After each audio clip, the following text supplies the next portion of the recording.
ഇവിടയിൽ വളരെ ഇമ്പോർട്ടൻ്റ് ആയിട്ടുള്ള 2-3 വിഷയങ്ങൾ. അതിലൊന്ന് ഇസ്ലാമിക് നാറ്റോ തകർന്നടിഞ്ഞ് തരിപ്പണമായിരിക്കുകയാണ്. അതൊരു സൈഡിൽ. അതുപോലെ തന്നെ ഇസ്രായേൽ തകൃതിയായിട്ടുള്ള ആക്രമണങ്ങൾ ലെബനൻ്റെ ഉള്ളിൽ ഒരു 30 മിനിറ്റ് മുന്നറിയിപ്പ് കൊടുത്ത് പല ബിൽഡിങ്ങുകളും അടിച്ച് നിരത്തി സെറ്റാക്കി കൊടുത്തിട്ടുണ്ട്. അപ്പോൾ അതിൻ്റെ പശ്ചാത്തലം എന്താണ്? എന്തുകൊണ്ടാണ് ലെബനൻ്റെ ഉള്ളിൽ എത്രത്തോളം ആക്രമണം നടത്തിയിട്ടും ഇസ്രായേലിന് പിടിച്ചു നിൽക്കാൻ പറ്റാതെ വീണ്ടും വീണ്ടും ആക്രമണങ്ങൾ തുടരേണ്ടി വരുന്നത്? അതുമായിട്ട് ബന്ധപ്പെട്ട വിഷയങ്ങൾ. അതുപോലെ തന്നെ ഇറാനും അമേരിക്കയും തമ്മിൽ ചർച്ചകൾ തുടങ്ങുന്നുണ്ട്, നെഗോസിയേഷൻ. അപ്പോൾ അങ്ങനെ വളരെ നിർണായകമായിട്ടുള്ള കുറച്ച് ജിയോ പൊളിറ്റിക്കൽ ഡെവലപ്മെൻറ്റ്സ് ആണ് നമ്മൾ നോക്കുന്നത്. ആദ്യമേ തന്നെ ഇസ്ലാമിക് നാറ്റോയുമായിട്ട് ബന്ധപ്പെട്ട വിഷയത്തിൽ തുർക്കി പിന്നോട്ട് വലിഞ്ഞിരിക്കുകയാണ്. തുർക്കിയുടെ കാര്യം നമുക്കറിയാമല്ലോ. തുർക്കി കംപ്ലീറ്റ്ലി അമേരിക്കയെ ഡിപ്പെൻഡ് ചെയ്ത് നിൽക്കുന്ന ഒരു രാജ്യമാണ്.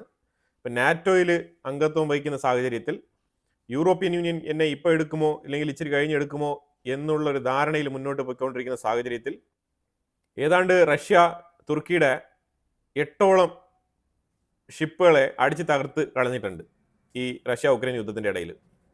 എന്നിട്ടും തുർക്കിക്ക് ഒരു ചെറിയ രീതിയിൽ പോലും വിരലനക്കാൻ കഴിഞ്ഞിട്ടില്ല. അതാണ് മനസ്സിലാക്കേണ്ടത്. റഷ്യയുടെ S-400 എയർ ഡിഫൻസ് സിസ്റ്റം തുർക്കി വാങ്ങിച്ചു വെച്ചിട്ടുണ്ട്. അപ്പോൾ അത് S-400 റിട്ടേൺ ചെയ്ത് കഴിഞ്ഞാൽ എനിക്ക് F-35 തരുമോ മിസ്റ്റർ ട്രംപ് എന്നൊക്കെ പറഞ്ഞുകൊണ്ട് തയ്യബ് എർദോഗൻ മുന്നോട്ട് നിൽക്കുന്ന സാഹചര്യത്തിലാണ് ഇസ്ലാമിക് നാറ്റോ എന്ന് പറഞ്ഞ വിഷയത്തിനെ പാകിസ്ഥാനാണ് പൊക്കിയെടുത്ത് കൊണ്ടുവന്നത്. തുർക്കി, സൗദി അറേബ്യ, പാകിസ്ഥാനുമായിട്ടുള്ള ബന്ധം ഒരു ബൈലേറ്ററൽ റിലേഷൻഷിപ്പാണ്. ബൈലേറ്ററൽ റിലേഷൻഷിപ്പായിട്ട് തന്നെ അത് തുടരും എന്നാണ് സൗദി പറഞ്ഞു വെച്ചത്. അതിനെ തുടർന്ന് പാകിസ്ഥാന്റെ ഡിഫൻസ് മിനിസ്റ്റർ ഖവാജ ആസിഫ് പുള്ളിക്കാരനാണ് പറഞ്ഞു വെച്ചത് ബൈലേറ്ററൽ റിലേഷൻഷിപ്പ് മാത്രമല്ല, ഞങ്ങൾ ഇതിനെ ഒരു ട്രൈലേറ്ററൽ ഡിഫൻസ് എഗ്രിമെന്റ് ആയിട്ട് മാറ്റാനാണ് തീരുമാനിച്ചിരിക്കുന്നത് എന്നുള്ള സ്റ്റേറ്റ്മെന്റ് പുള്ളിക്കാരനാണ് പറഞ്ഞത്. പക്ഷേ സൗദിയുടെ അനുവാദം കിട്ടുന്നില്ല, അതുപോലെ തുർക്കിക്ക് അതിനകത്ത് ഇപ്പോൾ താല്പര്യമില്ല. അപ്പം അങ്ങനെ ഇസ്ലാമിക് നാറ്റോ മൂക്കും കുത്തി വീണിരിക്കുകയാണ്. ഇന്ത്യയുമായിട്ട് തുർക്കിക്ക് എന്താണ് പ്രശ്നം എന്ന് പറഞ്ഞാൽ ഒരുപാട് പ്രശ്നങ്ങളുണ്ട്, ഒരുപാട് മേഖലകളിൽ പ്രശ്നങ്ങളുണ്ട്. പിന്നെ പാകിസ്ഥാനുമായിട്ട് ചേർന്ന് നിൽക്കുന്നത് പാകിസ്ഥാന്റെ കയ്യിൽ ആണവായുധമുണ്ട്. അപ്പോൾ എങ്ങനെയെങ്കിലും അതുമായിട്ട് ബന്ധപ്പെട്ട് ഒരു സഹകരണത്തിൽ അങ്ങനെ സുഹൃത്തിനെ പോലെയൊക്കെ നിന്ന് ഇച്ചിരി മതപരമായ കാര്യങ്ങളൊക്കെ പറഞ്ഞു വെച്ച് അങ്ങനെ കൈക്കലാക്കാം, അങ്ങനെ അതിൻ്റെ ടെക്നോളജി സ്വന്തമാക്കാം, അവരുമായിട്ട് ചേർന്ന് നിൽക്കാം, അതിലൂടെ ഒരു ന്യൂക്ലിയർ അംബ്രല്ലയ്ക്ക് കീഴിൽ സ്വമേധയാ വരാം എന്നുള്ള ധാരണകളൊക്കെ ഉണ്ട്. തുർക്കി കംപ്ലീറ്റ്ലി അമേരിക്കയെ ഡിപ്പെൻഡ് ചെയ്താണ് മുന്നോട്ട് പോകുന്നത്. അപ്പോൾ അതുകൊണ്ട് അവർക്ക് അങ്ങനെ പെട്ടെന്നൊന്നും ചാടിക്കേറി തോന്നിയ വാസത്തിന് നാറ്റോ ഉണ്ടാക്കാനൊന്നും കഴിയില്ല. അതാണ് യാഥാർത്ഥ്യം. ഇന്ത്യയെ സംബന്ധിച്ചിടത്തോളം തുർക്കി പ്രശ്നക്കാരാണെന്ന് ചോദിച്ചാൽ പ്രശ്നക്കാരാണ്. അവർ ആയുധപരമായിട്ട് അവർ ഭയങ്കരമായിട്ടുള്ള പ്രശ്നക്കാരാണെന്ന് ചോദിച്ചാൽ അങ്ങനെയൊന്നുമില്ല. ഇന്ത്യയെ കമ്പയർ ചെയ്ത് നോക്കുമ്പോഴത്തേക്ക് നമ്മൾ തുർക്കിയുടെ ആയുധങ്ങൾ വാങ്ങിച്ചുകൊണ്ട് അസർബൈജാൻ അർമേനിയക്കെതിരെ യുദ്ധം നടത്തിക്കൊണ്ടിരിക്കുന്ന സാഹചര്യത്തിൽ നമ്മൾ അവരുടെ ആയുധങ്ങളെയൊക്കെ നിർവീര്യമാക്കുന്ന തരത്തിൽ തന്നെയാണ് നമ്മളുടെ air defence system, Akash air defence system. അതുപോലെ ഇന്ത്യയുടെ വെപ്പൺസ് എല്ലാം തന്നെ അർമേനിയ വാങ്ങിച്ച് ഉപയോഗിക്കുന്നുണ്ട്, കാര്യപ്രാപ്തിയോടുകൂടി തന്നെ ഉപയോഗിക്കുന്നുണ്ട്. അപ്പോൾ അതുകൊണ്ട് തുർക്കിക്ക് നമ്മളുടെ അടുത്ത് ഇച്ചിരി കലിപ്പുണ്ട്.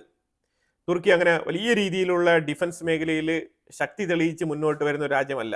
അതാണ് മനസ്സിലാക്കേണ്ടത്. അവരുടെ ബൈറാക്ടർ ഡ്രോൺ ആയാലും നമ്മൾ ഓപ്പറേഷൻ സിന്ദൂറിൽ അടിച്ച് വീഴ്ത്തിയതും അതിനെ ഡീആക്ടിവേറ്റ് ചെയ്ത് സൂപ്പറായിട്ട് ഇറക്കി നമ്മൾ ഒരു ഡെമോ പീസായിട്ട് ഇവിടെ കൊണ്ട് വെച്ചിട്ടുണ്ട്. അപ്പോൾ അതുകൊണ്ട് അവർക്ക് അതിലൊക്കെ നല്ല വൈരാഗ്യമുണ്ട്. ഈ തുർക്കിയുടെ ആയുധങ്ങളൊക്കെ ചേർന്ന് പോകും. എന്തിനോട് ചേർന്ന് പോകുമെന്ന് പറഞ്ഞാൽ ഏതെങ്കിലും മറ്റുള്ള രാജ്യങ്ങളുടെ, അമേരിക്കയുടെയോ റഷ്യയുടെയോ ആയുധങ്ങൾ വാങ്ങിച്ച് ഉപയോഗിച്ചുകൊണ്ടിരിക്കുന്ന പശ്ചാത്തലത്തിൽ അതിനോടൊപ്പം ചേർത്ത് വെച്ച് ഉപയോഗിക്കാം. അതിന് ഓക്കെയാണ്. അല്ലാതെ തുർക്കിയുടെ മാത്രം എയർ ഡിഫൻസ് കൊണ്ട് ഒരു രാജ്യത്തിന് രക്ഷപ്പെടുത്താൻ പറ്റുമോ എന്ന് ചോദിച്ചു കഴിഞ്ഞാൽ പറ്റത്തില്ല. അതാണ് നിലവിലെ സാഹചര്യം.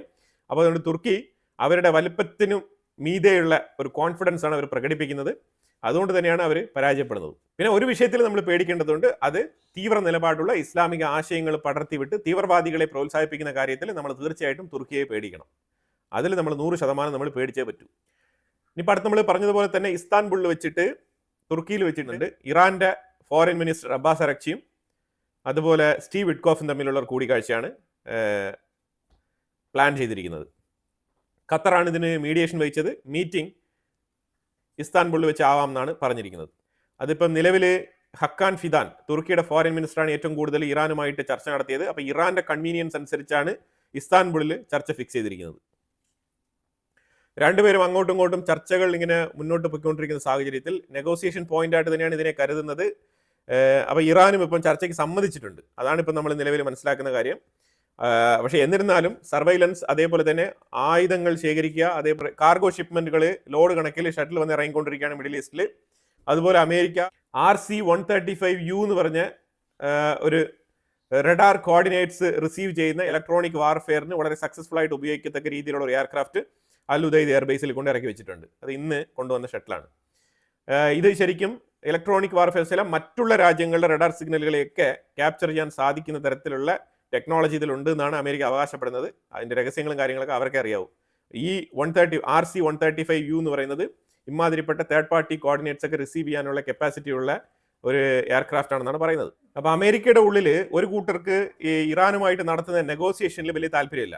അതിൽ നമ്പർ 1 ലിൻസി ഗ്രഹാം പറയുന്നത് ഇത് നല്ലൊരു ഓപ്പർച്യൂണിറ്റിയാണ്. ഈ ഓപ്പർച്യൂണിറ്റി നമ്മൾ മിസ് ചെയ്ത് കഴിഞ്ഞാൽ പിന്നീട് ഇങ്ങനെ ഒരു ഓപ്പർച്യൂണിറ്റി കിട്ടില്ല. കാരണം പ്രോക്സികളെല്ലാം ഒരുപോലെ തകർക്കാൻ വേണ്ടിയിട്ട് കിട്ടുന്ന ഒരു അവസരമാണ്. ഇതൊരു സുവർണ അവസരമാണ്. ഇനി ഇതുപോലൊരു അവസരം കിട്ടുകയില്ല. തീർച്ചയായിട്ടും ഇറാന്റെ പ്രോക്സികളായിട്ടുള്ള തീവ്രവാദ സംഘടനകളെ തോൽപ്പിക്കാൻ കിട്ടുന്ന ഒരു അവസരമാണ്. അതുകൊണ്ട് നമ്മൾ ഇപ്പം നെഗോസിയേഷൻ ചെയ്തവരുമായിട്ട് ഒരു മീഡിയേഷന് പോകേണ്ട ഒരു ആവശ്യമില്ല. നമ്മൾ തീർച്ചയായിട്ടും അതിനെ ചേർത്ത് തോൽപ്പിച്ച് ആക്രമണം നടത്തുകയാണ് വേണ്ടത് എന്നുള്ളതാണ് ലിൻസി ഗ്രഹാമിന്റെ ഉപദേശം. അത് ട്രംപ് എത്രമാത്രം സ്വീകരിക്കും എന്നുള്ളത് നമുക്കറിയില്ല. ഇതാണ് അമേരിക്കയുടെ ഉള്ളിൽ തന്നെയുള്ള ഡിഫറെന്റ് ആയിട്ടുള്ള മറ്റൊരു ഒപ്പീനിയൻ. അപ്പോൾ ലിൻസി ഗ്രഹാമിന്റെ കൺസേൺ എന്ന് പറഞ്ഞു കഴിഞ്ഞാൽ ഹൂത്തികളായിക്കോട്ടെ, അതേപോലെ തന്നെ ഹിസ്ബുള്ള ആയിക്കോട്ടെ, ഗാസയിൽ പ്രവർത്തിക്കുന്ന ഹമാസ്, ഇതേപോലത്തെ ഭീഷണികളൊക്കെ അമേരിക്കയുടെ സൈഡിൽ നിന്ന് ഒരു സൈഡിൽ നെഗോസിയേഷൻ എന്ന് പറഞ്ഞാലും മറ്റൊരു സൈഡിൽ ഇറാന്റെ മേളിൽ ആക്രമണം നടത്തണം എന്നുള്ള നിലയാണ് വന്നുകൊണ്ടിരിക്കുന്നത്. പക്ഷേ അതേസമയം ഇറാന്റെ ഉള്ളിൽ നിന്നും ഇറാന്റെ chief of staff Ahmad Mousavi പുള്ളിക്കാരൻ വളരെ വ്യക്തമായിട്ടുള്ള സ്റ്റേറ്റ്മെന്റുകളൊക്കെയാണ് പുറത്തുവിട്ടിരിക്കുന്നത്. അതായത് ഞങ്ങളെ തൊട്ടാൽ ഞങ്ങൾ തിരിച്ചടിക്കും, ശക്തമായിട്ട് അടിക്കും, നിങ്ങളെ ചാരമാക്കി കളയും എന്നൊക്കെ പറഞ്ഞിട്ടുണ്ട്. ഡയലോഗൊക്കെ വളരെ വ്യക്തമായിട്ട് പറഞ്ഞിട്ടുണ്ട്. പക്ഷേ ഇതൊക്കെ ഇനി യുദ്ധം തുടങ്ങിയാലേ മനസ്സിലാക്കാൻ പറ്റുള്ളൂ. ഇതാണ് നിലവിലെ ഇറാന്റെ അവസ്ഥ. അടുത്ത് നമ്മൾ സിറിയക്കുള്ളിലേക്ക് വന്നു കഴിഞ്ഞാൽ സിറിയയിൽ അമേരിക്ക നിരുപാധികം പരാജയപ്പെട്ടിരിക്കുകയാണ്. അഹമ്മദ് അൽഷാറ എന്ന് പറഞ്ഞ വ്യക്തി അമേരിക്കയെ നല്ല രീതിയിൽ തേച്ചൊട്ടിച്ച് ഇറാനെ എൻറ്റയർ ഇറാൻ HTSന്റെ അണ്ടറിൽ കൊണ്ടുവരികയാണ്. അതുപോലെ ഒരു 1500 ISIS ഭീകരന്മാരെ ഇറാഖിലേക്ക് മാറ്റിയിട്ടുണ്ട്. അതിനെതിരെ ഇറാഖ് പ്രതിഷേധവുമായിട്ട് ഇറങ്ങിയിട്ടുണ്ട്. ഇറാഖ് പറഞ്ഞിരിക്കുന്നത് സിറിയയിലുള്ള ISISന്റെ ആൾക്കാരെ എന്തുകൊണ്ടാണ് നിങ്ങൾ ഇറാഖിലേക്ക് കടത്തിവിടുന്നത് എന്നുള്ള ചോദ്യവുമായിട്ട് ഇറാഖ് വന്നിരിക്കുകയാണ്. ഇപ്പം ഇറാഖിലെ പുതിയ പ്രസിഡന്റായിട്ട് മാലിക്കി പുള്ളിയെ തിരഞ്ഞെടുക്കാൻ വേണ്ടിയിട്ട് ഭയങ്കരമായിട്ടുള്ള തത്രപ്പാടുകൾ നടക്കുകയാണ്. അത് വാഷിംഗ്ടൺ എതിർത്തുകൊണ്ടിരിക്കുന്ന സാഹചര്യത്തിൽ എങ്ങനെയെങ്കിലും അമേരിക്കയെ ഒന്ന് അനുനയിപ്പിച്ച് മാലിക്കിയെ തന്നെ പ്രധാനമന്ത്രിയാക്കി കളയാം എന്നുള്ള നിലയിലാണ് ഇറാഖിന്റെ നീക്കുപോക്കുകൾ. പക്ഷേ അമേരിക്കയുടെ അടുത്ത് ഈ വിഷയവുമായിട്ട് പോയി കഴിഞ്ഞാൽ ശക്തമായ രീതിയിലുള്ള നെഗോസിയേഷന് വഴങ്ങി കൊടുക്കേണ്ടി വരും. അതാണ് ഇറാഖിന്റെ ഇപ്പോഴത്തെ ഒരു അവസ്ഥ. സിറിയയിലാണെങ്കിൽ ഹസൻഗ എന്ന് പറഞ്ഞ ഒരേ ഒരു പ്രൊവിൻസ് മാത്രമാണ് SDFന്റെ കൈകളിൽ ഉണ്ടായിരുന്നത്. അതിനെ പിടിച്ചെടുക്കാൻ വേണ്ടിയിട്ട് HTSന്റെ ടീം ഇപ്പം ഇറങ്ങി തിരിച്ചിട്ടുണ്ട്. അപ്പോൾ ഇന്ന് രാത്രിയോടുകൂടി ആ മേഖലയിലേക്ക് ആക്രമണങ്ങൾ അഴിച്ചുവിടുകയാണ് സിറിയ. ഇനി സിറിയയും ലെബനനുമായിട്ട് ബന്ധപ്പെട്ട ഒരു വിഷയമാണ്, വളരെ ഇമ്പോർട്ടൻ്റ് ആയിട്ടുള്ള വിഷയമാണ്. കാരണം എന്തുകൊണ്ടാണ് ഇസ്രായേൽ ലെബനന്റെ മേളിൽ തുടർച്ചയായിട്ട് ആക്രമണങ്ങൾ നടത്തിക്കൊണ്ടിരിക്കുന്നത് എന്ന് ചോദിച്ചു കഴിഞ്ഞാൽ ഇവിടെ പലതരത്തിലുള്ള ട്രാഫിക്കിംഗ് ഉണ്ട് ഇവിടെ സിറിയയ്ക്കും ലെബനനും ഉള്ളിൽ. അപ്പോൾ ഇതിനകത്ത് 2-3 ഏരിയകളാണ് ഈ ആൾക്കാർക്ക് അങ്ങോട്ടും ഇങ്ങോട്ടും സിറിയയിൽ നിന്നും ലെബനനിലേക്കും ലെബനനിൽ നിന്നും സിറിയയിലേക്കും ജനങ്ങൾ അങ്ങോട്ടും ഇങ്ങോട്ടും ട്രസ്പാസ് ചെയ്ത് പോകാനുള്ള അല്ലെങ്കിൽ ബോർഡർ ക്രോസ് ചെയ്യാനുള്ള 2-3 സ്ഥലങ്ങളാണുള്ളത്. ചില സ്ഥലങ്ങൾ നല്ല ഹൈറ്റുള്ള മെഡോസ് പോലത്തെ സ്ഥലങ്ങളാണ്, പക്ഷേ ചില സ്ഥലങ്ങൾ നല്ല താഴ്ന്ന പ്രദേശങ്ങളാണ്.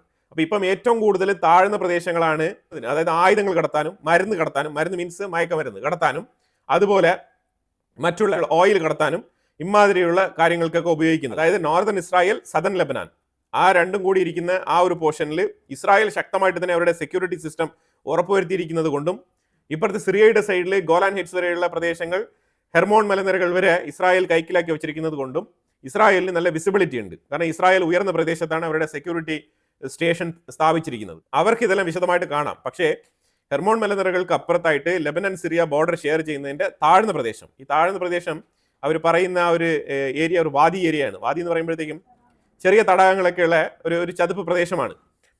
അപ്പോൾ ഇത്രയും കഷ്ടപ്പെട്ട് സിറിയയ്ക്കുള്ളിൽ അസാദ് റെജീമിനെ ഇസ്രായേൽ തകർത്ത് തരിപ്പണമാക്കിയെങ്കിലും ഇസ്രായേലിന് എന്തെങ്കിലും ഗുണം ലഭിച്ചിട്ടുണ്ടോ എന്ന് ചോദിച്ചാൽ ഗുണം ലഭിക്കുന്നില്ല. അതിൽ പ്രധാനപ്പെട്ട കാരണം ട്രംപിന്റെ അഡ്മിനിസ്ട്രേഷന്റെ പോളിസികളാണ്. ട്രംപ് അഡ്മിനിസ്ട്രേഷൻ സിറിയയോട് കാണിച്ച ഒരു മിതത്വം, അതുകൊണ്ട് തന്നെ റിയൽ എസ്റ്റേറ്റ് മോഹം, സിറിയയ്ക്കുള്ളിൽ എന്തെങ്കിലുമൊക്കെ കച്ചവടങ്ങൾ കിട്ടും എന്നുള്ള കച്ചവട താല്പര്യം, അതുകൊണ്ട് ഇസ്രായേലിന്റെ ആഗ്രഹങ്ങൾ അവിടെ പരാജയപ്പെടുകയാണ്. അതാണ് ഇപ്പോൾ നമുക്ക് മൊത്തത്തിൽ മനസ്സിലാക്കാൻ പറ്റുന്നത്. ലെബനൻ ഗവൺമെന്റ് ഈ ഒരു കടത്തലിനെ കുറിച്ച്, അതായത് ഇത്രത്തോളം ഞങ്ങൾ ആക്രമണം നടത്തിയിട്ടും വീണ്ടും വീണ്ടും ഹിസ്ബുള്ളയുടെ കൈകളിൽ ആയുധങ്ങൾ എത്തുന്നത് എങ്ങനെയാണ് എന്നുള്ള ഇസ്രായേൽ ചോദ്യത്തിന് ലെബനൻ കൊടുത്തിരിക്കുന്ന മറുപടി എന്താണെന്ന് പറഞ്ഞാൽ, ഇവിടെ കള്ളക്കടത്തിൽ നടക്കുന്നത് ഗവൺമെന്റിന്റെ അപ്രൂവലോട് കൂടിയല്ല, അതുകൊണ്ട് ഗവൺമെന്റിന് ഇതിനകത്ത് ഒന്നും തന്നെ ചെയ്യാനില്ല, ഗവൺമെന്റിന് ഒന്നും പറയാനും പറ്റത്തില്ല, ഒരു ആധികാരികത ഇല്ലാതെ ഞങ്ങൾ എങ്ങനെയാണ് ഈ കാര്യം പറയുന്നത്, സർവൈലൻസ് വെച്ച് നോക്കിക്കൊണ്ടിരിക്കുന്നത് നിങ്ങളല്ലേ, അപ്പൊ നിങ്ങൾ ഇത് ഒബ്സർവ് ചെയ്തോളൂ എന്നുള്ളതാണ് ലെബനന്റെ മറുപടി. അതായത് നമ്മൾ ഒരു 6 മാസങ്ങൾക്ക് മുമ്പ് ഈ ഡ്രൂസ് കമ്മ്യൂണിറ്റിക്കെതിരെ, ഡ്രൂസ് കമ്മ്യൂണിറ്റി അതായത് ഗോലാൻ ഹൈറ്റ്സിനോട് ചേർന്ന് ഹെർമോൺ മലനിരകൾക്ക് താഴെ ക്വനഡ്ര ഏരിയ കേന്ദ്രീകരിച്ച് താമസിക്കുന്ന ഡ്രൂസ് കമ്മ്യൂണിറ്റിയെ ആക്രമിക്കാൻ വേണ്ടിയിട്ട് ഈ ബനിയാൻ ഗോത്രത്തിലുള്ള കുറച്ച് നാടോടികൾ എന്നുള്ളത് അവരുടെ കമ്മ്യൂണിറ്റിയെ അഭിസംബോധന ചെയ്യുന്നതിന്റെ പേരാണ്. ആ സുന്നി വിഭാഗത്തിൽപ്പെട്ട കുറച്ച് തീവ്ര ഇസ്ലാമിക നിലപാടുള്ള ഈ ബനിയാൻ ഗോത്രത്തിൽപ്പെട്ട കുറച്ച് ആൾക്കാരുണ്ട്. ഇവരാണ് പണ്ട് ഈ ഡ്രൂസ് കമ്മ്യൂണിറ്റി ആക്രമിക്കാൻ വന്നത്. ആ ഗോത്രത്തിൽപ്പെട്ട ആൾക്കാരാണ് ഈ സിറിയ ലെബനാൻ ബോർഡറിൽ ഏറ്റവും കൂടുതൽ താമസിക്കുന്നത്. അപ്പൊ അവരെപ്പോഴും ഇസ്രായേലിനെതിരാണ്, അതുപോലെ തന്നെ ഇസ്രായേലിന്റെ നിലപാടുകൾക്കെതിരാണ്. ഈ ഹെർമോൺ മലനിരകൾ തൊട്ട് ഗോലാൻ ഹൈറ്റ്സ് വരെയുള്ള ഭാഗങ്ങളൊക്കെ കൊടുക്കുന്നതിലും ഇസ്രായേൽ ഈ ഡ്രൂസ് കമ്മ്യൂണിറ്റിക്ക് പ്രൊട്ടക്ഷൻ കൊടുക്കുന്നതിലും അവർക്ക് വലിയ രീതിയിൽ അമർഷമുണ്ട് ഈ ബനിയാൻ ഗോത്രത്തിലുള്ള ഈ നാടോടി കമ്മ്യൂണിറ്റിക്ക്. അപ്പൊ അവര് ശക്തമായിട്ട് ഇസ്രായേലിന്റെ നിലപാടുകളെ എതിർത്തുകൊണ്ട്, ഇസ്രായേലിന്റെ നിലപാട് എന്താണ്, സിറിയയിൽ നിന്നും ആയുധങ്ങൾ ലെബനാനിലേക്ക് പോകാൻ പാടില്ല, ഹെസ്ബുള്ളയുടെ കരങ്ങളിലേക്ക് പോകാൻ പാടില്ല. പക്ഷെ അതിനെ ഇവർ സപ്പോർട്ട് ചെയ്യുന്നു. ഏതിനെ? ഈ ആയുധങ്ങൾ സിറിയയിൽ നിന്നും ലെബനാനിലേക്ക് കടന്നു പോകുന്നതിന് ഇവർ ഒത്താശ ചെയ്യുന്നു. അതാണ് മെയിനായിട്ട് മനസ്സിലാക്കേണ്ടത്. കാരണം വേറെ ഒന്നുമില്ല, ഇവർ തമ്മിൽ ഇങ്ങനെ ഒരു ഗ്രഡ്ജ് ഉണ്ട്. ഈ ഗ്രഡ്ജ് വേറെ ഒന്നും കൊണ്ടല്ല, ശരിക്കും ബേസിക്കലി ഇവർ ജൂയിഷ് കമ്മ്യൂണിറ്റിക്ക് എതിരാണ്. അതാണ് മെയിനായിട്ട് മനസ്സിലാക്കേണ്ടത്. അതിനോടൊപ്പം ഡ്രൂസ് കമ്മ്യൂണിറ്റിയും ഇസ്രായേൽ സപ്പോർട്ട് ചെയ്യുന്നുണ്ട് പരമായി. അപ്പൊ അങ്ങനെ കുറച്ച് പ്രശ്നങ്ങൾ ഇവർ തമ്മിലുണ്ട്. അപ്പൊ അതുകൊണ്ട് നിലവിൽ ഈ കമ്മ്യൂണിറ്റി അവിടെ ഇരുന്നുകൊണ്ട് ഇസ്രായേലിനെതിരെയാണ് അവർ നിലപാടെടുത്തിരിക്കുന്നത്. ഇതിനകത്ത് ഇവർ മനസ്സിലാക്കേണ്ടത്, ഇതിനകത്ത് കുറച്ച് HTSുമായിട്ട് ബന്ധപ്പെട്ട സെക്യൂരിറ്റി ഓഫീസേഴ്സാണ് ഈ ബോർഡർ കൺട്രോൾ ചെയ്യുന്നത്. സിറിയയ്ക്കും ലെബനനും ഇടയിലുള്ള ഈ ബോർഡർ കൺട്രോൾ ചെയ്യുന്നത്. ഇവര് ഒരു വ്യക്തിയെ സിറിയയിൽ നിന്നും ലെബനാനിലേക്ക് കടത്തിവിടാനും ലെബനാനിൽ നിന്നും സിറിയയിലോട്ട് കടത്തിവിടാനും $100 വെച്ച് ചാർജ് ചെയ്യുന്നു എന്നുള്ളതാണ് ഈ മാധ്യമം റിപ്പോർട്ട് ചെയ്തിരിക്കുന്നത്. $100, $100 വെച്ച് ഇവർ കളക്ട് ചെയ്തിട്ട് ഇവർ ആൾക്കാരെ കടത്തിവിടുന്നു.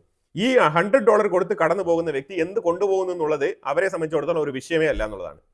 അത് മയക്കുമരുന്ന് കൊണ്ടുപോകുന്നുണ്ടോ, അല്ലെങ്കിൽ ആയുധം കൊണ്ടുപോകുന്നുണ്ടോ, ഇല്ലെങ്കിൽ വേറെ എന്തെങ്കിലും സ്ഫോടക വസ്തുക്കൾ കൊണ്ടുപോകുന്നുണ്ടോ, ഇതൊന്നും ഇവരെ ബാധിക്കുന്ന വിഷയങ്ങളല്ല. ഇതാണ് ഇപ്പൊ നിലവിൽ ഇസ്രായേൽ നേരിടുന്ന ഏറ്റവും വലിയ വെല്ലുവിളി. അപ്പൊ ഈ ട്രൈബൽ നെറ്റ്വർക്ക് അവിടെ വളരെ ശക്തമാണ്. ഈ ബനിയാൻ ട്രൈബൽ നെറ്റ്വർക്ക് വളരെ ശക്തമാണ് അവിടെ. ഇതിനകത്ത് ഏറ്റവും താഴ്ന്ന പ്രദേശമായിട്ടുള്ള ഈ വാദി ഖലീദ് അഥവാ സ്ഥലം വിളിക്കപ്പെടുന്നത് അക്കാർ എന്നാണ് വിളിക്കപ്പെടുന്നത്. ഈ അക്കാർ എന്ന് പറഞ്ഞ സ്ഥലത്താണ് ഏറ്റവും കൂടുതൽ ഇന്റൻസിഫൈഡ് ആയിട്ട് നടക്കുന്നത് ഈ കള്ളക്കടത്ത്. അവിടെയാണെങ്കിൽ റഗഡ് ലാൻഡ് നാച്ചർ ആണ്, അതേപോലെ വീക്ക് എൻഫോഴ്സ്മെന്റ് ആണ്, അതുപോലെ സെക്യൂരിറ്റി സർവൈലൻസ് വളരെ വീക്കാണ്, അതുപോലെ തന്നെ അതിന്റെ ലാൻഡ് നാച്ചർ വളരെ റഗഡാണ്. അപ്പൊ അതുകൊണ്ട് അവർക്ക് വളരെ എളുപ്പത്തിൽ തന്നെ ആ വാദി ഏരിയ, ഈ വാദി ഖാലിദ് എന്ന് പറഞ്ഞ അക്കാർ എന്ന് പറഞ്ഞ ഏരിയ വളരെ എളുപ്പത്തിൽ യൂസ് ചെയ്യാൻ പറ്റുന്നുണ്ട്. ആ ഏരിയ യൂസ് ചെയ്താണ് ഹെസ്ബുള്ള ഏറ്റവും കൂടുതൽ ആയുധങ്ങൾ കടത്തിക്കൊണ്ടു പോകുന്നത്. അതുപോലെ ബെക്ക വാലി എന്ന് പറഞ്ഞ സ്ഥലം, ഈ ബെക്ക വാലി എന്ന് പറഞ്ഞ സ്ഥലത്തിൽ ഇപ്പം കള്ളക്കടത്തിൽ ഇച്ചിരി കുറഞ്ഞിട്ടുണ്ട്. പക്ഷെ എന്നാലും ഒരു ആവറേജ് നിലയിൽ അവിടെയും തുടരുന്നുണ്ട് എന്നുള്ളതാണ് യാഥാർത്ഥ്യം. ഈ സിറിയയുടെ ഭാഗത്ത് ക്വിസൈർ, ഹോംസ് എന്ന് പറഞ്ഞ സ്ഥലങ്ങളാണ് ഈ ബെക്ക വാലിയുമായിട്ട് ബോർഡർ ഷെയർ ചെയ്യുന്നത്.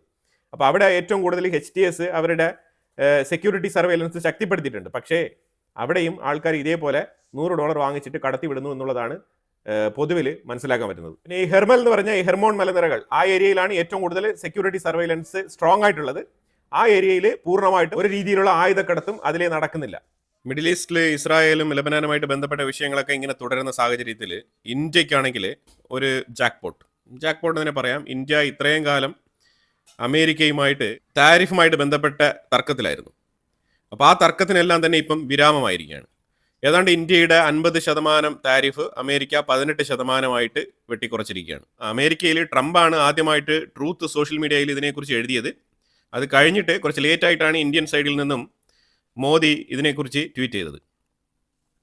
അപ്പോൾ ഒരു ഫോൺ കോൾ സംഭാഷണം നടന്നതായിട്ടും അതിനെ തുടർന്ന് ഈ താരിഫ് കുറച്ചതുമായിട്ട് ബന്ധപ്പെട്ട് അപ്രിസിയേഷൻ നൽകിക്കൊണ്ടാണ് ഈ ട്വീറ്റ് ഇന്ത്യൻ സൈഡിൽ നിന്നും പോയിരിക്കുന്നത്. അപ്പോൾ എന്തായാലും ഏകദേശം നമുക്ക് താരിഫ് കുറഞ്ഞു എന്നുള്ളത് ഉറപ്പിക്കുന്ന രീതിയിലാണ് ഈ കാര്യങ്ങളൊക്കെ നോക്കി കാണുമ്പോൾ നമുക്ക് മനസ്സിലാക്കാൻ പറ്റുന്നത്. അപ്പോൾ ഇതിൽ പ്രധാനമായിട്ട് മനസ്സിലാക്കേണ്ട കാര്യം എന്ന് പറഞ്ഞാൽ കഴിഞ്ഞ ഒരാഴ്ച കൊണ്ട് തന്നെ നല്ല രീതിയിലുള്ള നെഗോസിയേഷൻ നടന്നുകൊണ്ടിരിക്കുകയാണ്. നമ്മൾ ഇതിനു മുമ്പ് തന്നെ ഒരു വീഡിയോ ഇട്ടിട്ടുണ്ടായിരുന്നു. അതായത് എണ്ണ വിപണിയിൽ ഇന്ത്യ വൻ അഴിച്ചുപണി നടത്തുന്നുണ്ട് എന്നുള്ള ഒരു വീഡിയോ ഞാൻ പബ്ലിഷ് ചെയ്തിട്ടുണ്ടായിരുന്നു. അത് പ്രേക്ഷകർ ഒരുപാട് പേര് അത് കണ്ടിട്ടുണ്ടാവും. അപ്പോൾ അതായത് വെനിസുലയിൽ നിന്നുള്ള ഓയിൽ, അതാണ് ഇപ്പോൾ ഇതിനകത്ത് നിർണായകമായിട്ടുള്ള തീരുമാനമായത് എന്നാണ് മനസ്സിലാക്കാൻ പറ്റുന്നത്. വെനിസുലയുടെ ഓയിൽ ഏറ്റവും കൂടുതൽ ഇന്ത്യ വാങ്ങും. അപ്പോൾ ഇതിൻ്റെ പുറകിലാണ് ഈ തീരുമാനം വന്നിരിക്കുന്നത്. തീർച്ചയായിട്ടും യൂറോപ്യൻ യൂണിയനുമായിട്ടല്ല, ആഗോളതലത്തിൽ തന്നെ ഇന്ത്യ ഒരുപാട് ഫ്രീ ട്രേഡ് എഗ്രിമെന്റുകൾ ഇതിനകം തന്നെ സൈൻ ചെയ്ത് കഴിഞ്ഞു. ഇന്ത്യ അമേരിക്കയിൽ നിന്നുള്ള ഈ ഒരു പ്രഷറിനെ ഒരു അവസരമായി കണ്ടുകൊണ്ട് ആ സാഹചര്യത്തിൽ മറ്റുള്ള രാജ്യങ്ങളുമായിട്ട് എത്രത്തോളം ബിസിനസ് എക്സ്പാൻഷൻ നടത്താൻ പറ്റുമോ ആ രീതിയിലൊക്കെ ഇന്ത്യ ഇപ്പം ബിസിനസ് എക്സ്പാൻഡ് ചെയ്ത് വെച്ചിരിക്കുകയാണ്. അപ്പോൾ അതിനോടൊപ്പം നമ്മൾ പണ്ട് പ്രതീക്ഷിച്ചിരുന്നത് പോലെ തന്നെ അമേരിക്കയുടെ മാർക്കറ്റും കൂടി ഇപ്പം ഓപ്പൺ ആകുമ്പോൾ ഇന്ത്യക്ക് ഡബിൾ ജാക്ക്പോട്ടാണ്.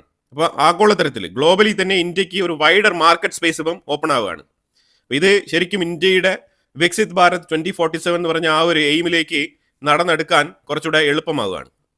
തീർച്ചയായിട്ടും ഇന്ത്യയെ ചുറ്റിപ്പറ്റി കിടക്കുന്ന ചൈനയെ പോലത്തെ രാജ്യങ്ങൾക്കൊക്കെ ഇത് ഒരു തരത്തിൽ ഇച്ചിരി ജലസി ക്രിയേറ്റ് ചെയ്യുന്ന ഒരു മൊമെന്റ് തന്നെയായിരിക്കും. കാരണം ഇനി അമേരിക്കയുമായിട്ട് ബൈലേറ്ററൽ ട്രേഡ് എഗ്രിമെന്റ് റെഡി ആവാൻ പോവാണ്. ഇപ്പൊ ഇതിനകത്ത് മെയിൻ ആയിട്ട് വെനിസുല ഓയിലുമായിട്ട് ബന്ധപ്പെട്ട വിഷയത്തിൽ നമ്മൾ അന്നേ പറഞ്ഞിട്ടുണ്ടായിരുന്നു, അമേരിക്കയ്ക്കുള്ളിൽ ഇപ്പം ഈ എക്സസീവ് ആയിട്ടുള്ള ഓയിൽ റിഫൈൻ ചെയ്ത് മാർക്കറ്റിൽ എത്തിക്കാനുള്ള ആ ഒരു കപ്പാസിറ്റി അവിടെ കുറവാണ്. കാരണം അമേരിക്കയുടെ ഉള്ളിലുള്ള റിഫൈനറികളെല്ലാം തന്നെ ബിസി ഷെഡ്യൂളിൽ വർക്ക് ചെയ്തുകൊണ്ടിരിക്കുകയാണ്. അപ്പോൾ ഈ വെനിസുലയുടെ ഓയിൽ റിഫൈൻ ചെയ്യാനുള്ള ആ ഒരു കപ്പാസിറ്റി ഓൾറെഡി തന്നെ ഇവിടെ റിലയൻസിന്റെ റിഫൈനറിക്കുണ്ട്. അതുപോലെ തന്നെ IOC ഇന്ത്യൻ ഓയിൽ കോർപ്പറേഷനും ഈ ഫെസിലിറ്റി ഉണ്ട്. ഇന്ത്യൻ ഓയിൽ കോർപ്പറേഷൻ കഴിഞ്ഞ ആഴ്ച തന്നെ പ്രഖ്യാപിച്ചതാണ് വെനിസുലയുടെ ഓയിൽ റിഫൈൻ ചെയ്യാൻ ഞങ്ങളെ കൊണ്ട് സാധിക്കും എന്നുള്ള ഒരു ഓപ്പൺ സ്റ്റേറ്റ്മെന്റ് കഴിഞ്ഞ ആഴ്ച തന്നെ ഇന്ത്യൻ ഓയിൽ കോർപ്പറേഷൻ പുറത്തുവിട്ടിരുന്നു. അപ്പോൾ ഇത് ഇന്ത്യൻ ഓയിൽ കോർപ്പറേഷന്റെയും റിലയൻസിന്റെയും ശക്തമായ നെഗോസിയേഷൻ അമേരിക്കയിൽ കഴിഞ്ഞ ഒരാഴ്ച കൊണ്ട് നടക്കുകയാണ്. അതിന്റെ ഭാഗമായിട്ടാണ് ഇന്ത്യ വെനിസുലയുടെ ഓയിൽ വാങ്ങിക്കും എന്ന് ട്രംപ് 2 ദിവസങ്ങളായിട്ട് കണ്ടിന്യൂസ് ആയിട്ട് പറഞ്ഞുകൊണ്ടിരുന്നത്. അപ്പോൾ ആ വിഷയത്തിൽ ഒരു നിർണായകമായിട്ടുള്ള തീരുമാനം വന്ന സ്ഥിതിക്കാണ് അതിനോടൊപ്പം യൂറോപ്യൻ യൂണിയന്റെ ട്രേഡ്, അതായത് ഇന്ത്യ നമ്മൾ പിടിച്ചാൽ നിൽക്കില്ല, അവർ അവരുടേതായിട്ടുള്ള പാതയിൽ സഞ്ചരിച്ചുകൊണ്ടേയിരിക്കും എന്നുള്ളൊരു ഉറപ്പ് ട്രംപിന് വന്നു. അപ്പോൾ അത് ഏകദേശം ട്രംപിനെ കൺവിൻസ് ചെയ്തിട്ടുണ്ട്. അതിനോടൊപ്പം അമേരിക്കയ്ക്ക് ഗുണകരമായിട്ട് എന്താണ് സംഭവിക്കുന്നത്, അവർക്ക് അവരുടെ പക്കൽ നിന്ന് നമ്മൾ എനർജി പർച്ചേസ് ചെയ്യണം. എനർജി ഒരു വലിയ മാർക്കറ്റാണ്. ഈ എനർജിയുമായിട്ട് ബന്ധപ്പെട്ട് അമേരിക്കയുടെ സെനറ്റിന്റെ ഉള്ളിൽ, അമേരിക്കയുടെ കോൺഗ്രസിനുള്ളിൽ ഒരുപാട് ചോദ്യങ്ങൾ വന്നതാണ്. ഇന്ത്യ ഒരുപാട് എനർജി യൂട്ടിലൈസേഷൻ കപ്പാസിറ്റി ഉള്ള രാജ്യമാണ്, എന്തുകൊണ്ട് നമ്മുടെ ഫോസിൽ ഫ്യൂൽ അവരുമായിട്ട് കച്ചവടം നടത്തിക്കൂടാ എന്നുള്ള നിലയിലുള്ള ചോദ്യങ്ങളൊക്കെ അവിടെ ഉയർന്നിട്ടുണ്ടായിരുന്നു. അപ്പോൾ ആ സാഹചര്യത്തിൽ എല്ലാ പ്രശ്നങ്ങൾക്കും ഒരു പരിഹാരം ഉണ്ടാക്കുന്ന രീതിയിൽ ഇന്ത്യ അമേരിക്ക 18% താരിഫ് കുറച്ചിരിക്കുകയാണ്. തീർച്ചയായിട്ടും ഇതിന് പുറകിൽ ഒരുപാട് ഡീറ്റെയിൽസ് ഉണ്ട്. അതൊക്കെ മറ്റുള്ള വീഡിയോകളിൽ ഉൾപ്പെടുത്താൻ ശ്രമിക്കാം. ഇതിനെക്കുറിച്ചുള്ള അഭിപ്രായങ്ങൾ കമന്റ് ബോക്സിൽ രേഖപ്പെടുത്തുക. വീണ്ടും അടുത്തൊരു വിഷയമായിട്ട് വരാം. Thank you so much.